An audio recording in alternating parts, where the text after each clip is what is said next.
அந்த ஒரு தெளிவு. எதுக்கு இது சொல்ல வரேன் என்ன, இப்போ நான் காட்டினதுலயே என்னென்ன, நம்முடைய வாழ்க்கை ஒரு 10 நிமிஷம் அர்ஜுனனா நடிக்கிறதுங்கிறது எப்படி நடிப்போ அது மாதிரி 100 வருஷம் ரங்கனா இருக்கிறதுங்கிறதும் பொய் தான் என்கிறது. இப்ப சொன்னேன் இல்லையா, நாடகத்தை ஒரு உதாரணமா காட்டினேன், காதலை காட்டினேன், பக்தியை காட்டினேன், நாடகத்தை காட்டினேன்.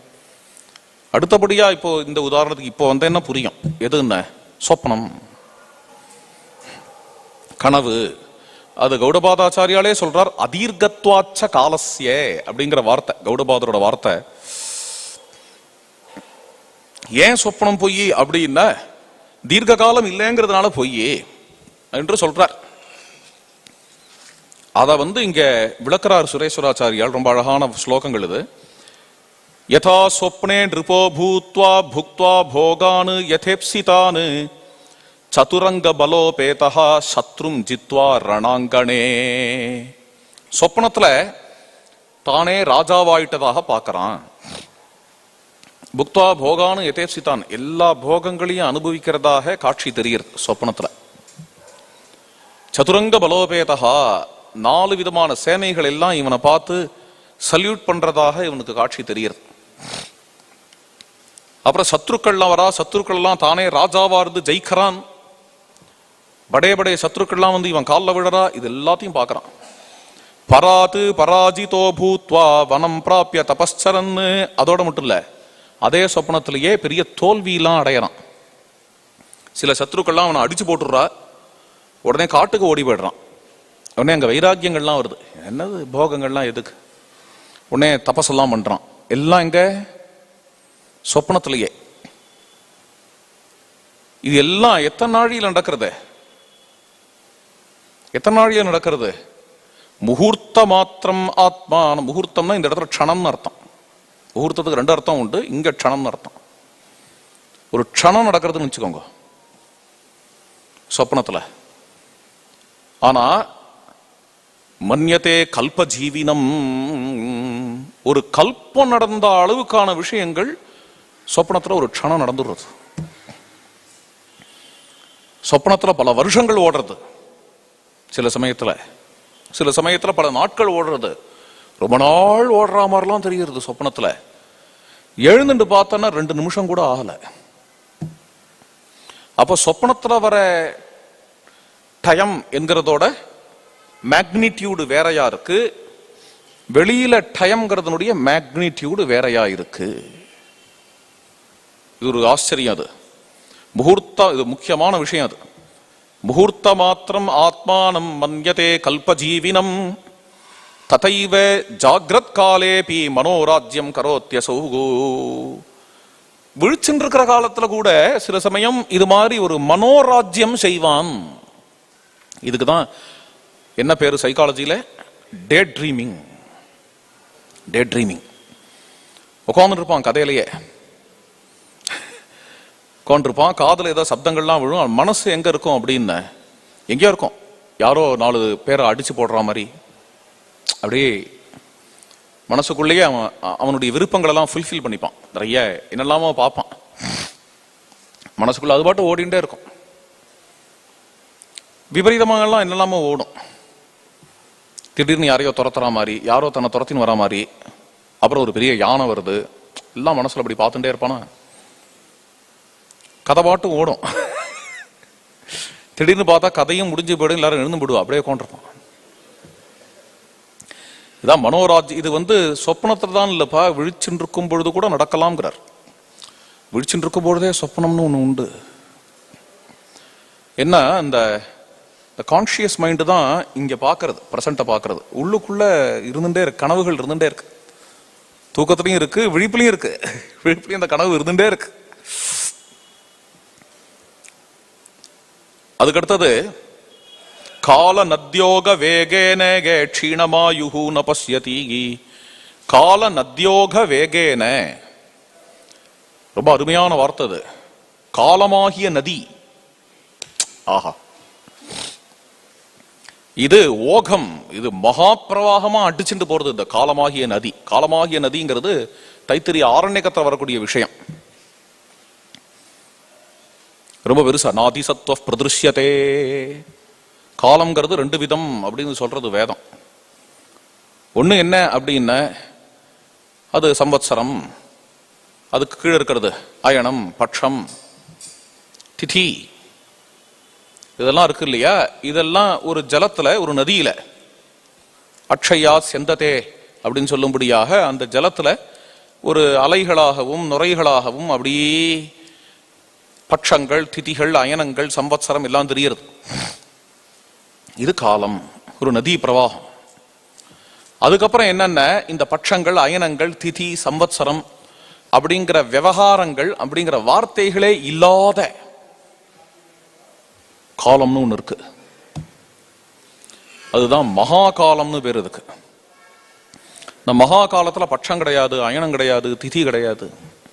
அந்த மகா காலம் தான் ஆதாரம். அந்த மகா காலத்துக்கு மேல கல்பிதமாக, கல்பனை பண்ணப்பட்டதாக பட்சம், அயனம், திதி இதெல்லாம் இருக்கு.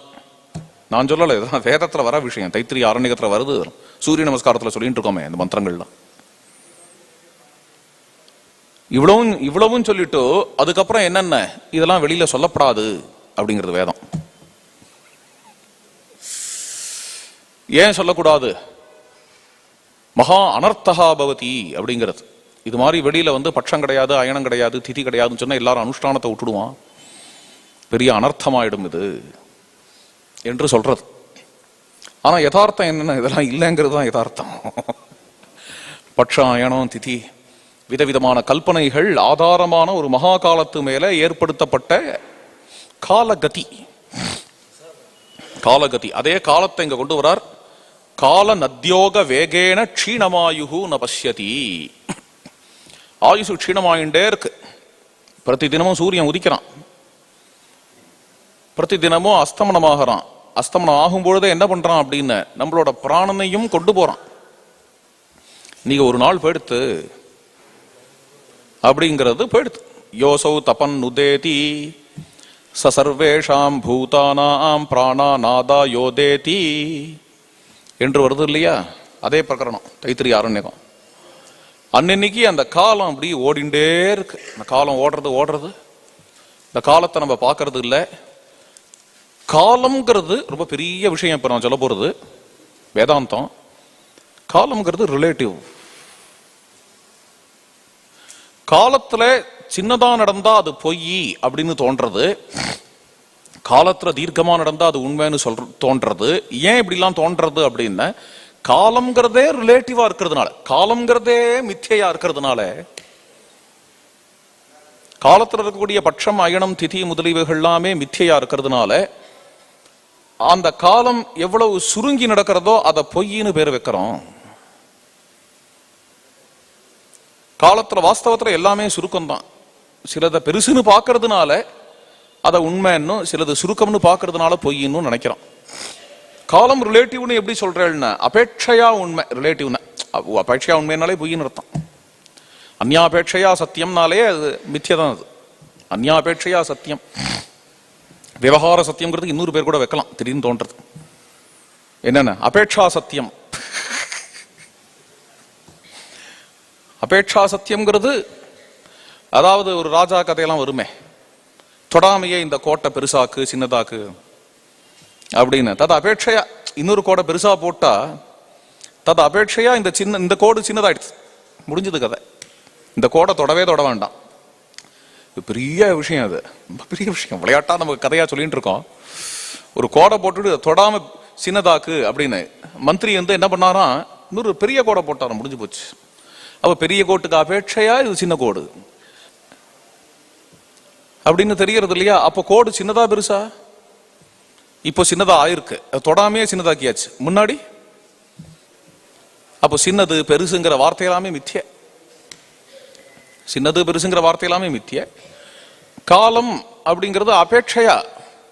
இந்த இடத்துல கிளியர் என்னென்ன, மனசுல நடக்கக்கூடிய காலம். மனசுல 10 நிமிஷம் தான். ஆனா என்ன ஆறுது, எழுந்துட்ட மனசுல கல்பகாலம். மனசுல 1 வருஷம் ஓடி போனதா தோன்றது.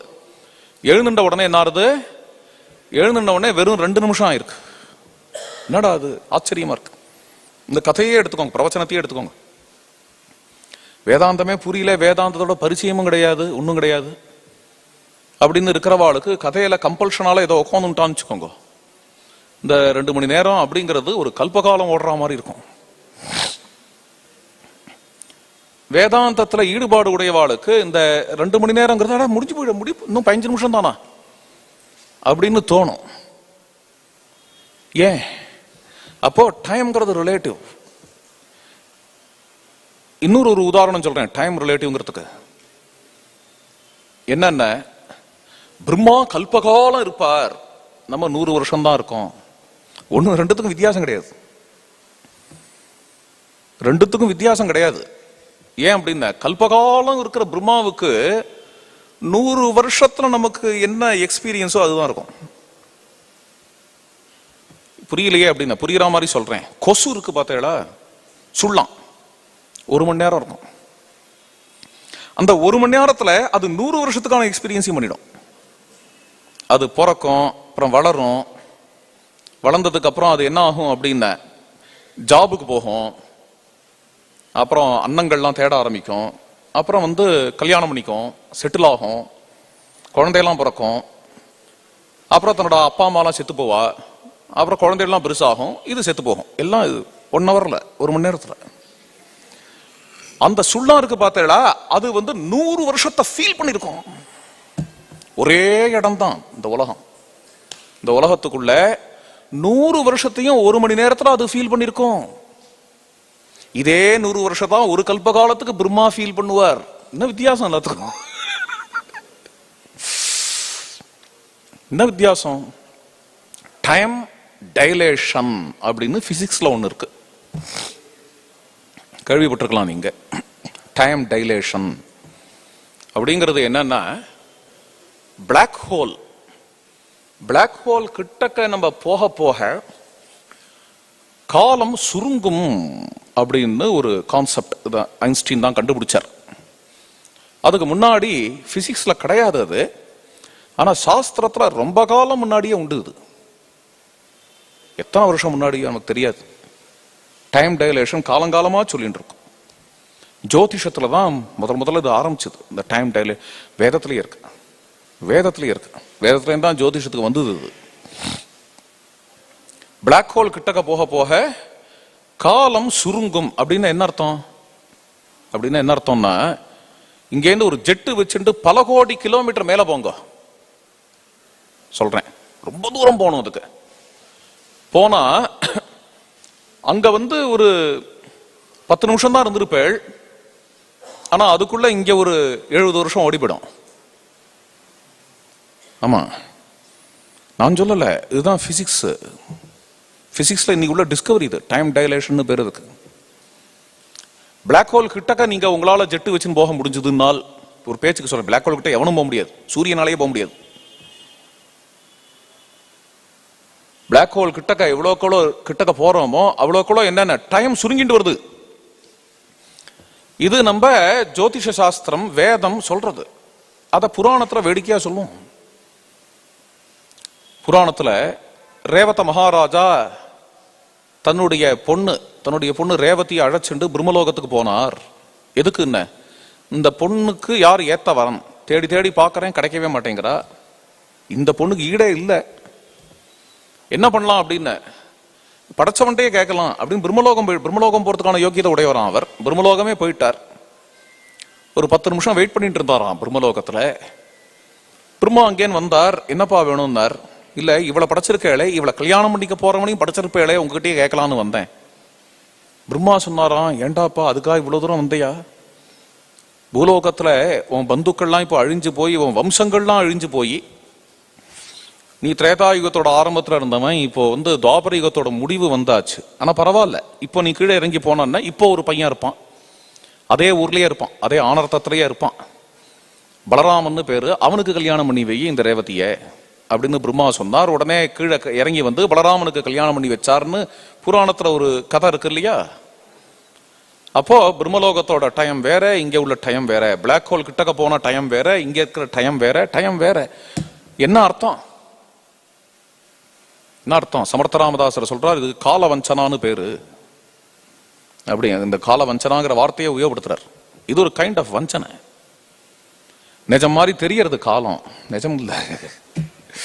அவளுக்கு ஒவ்வொரு காலம்.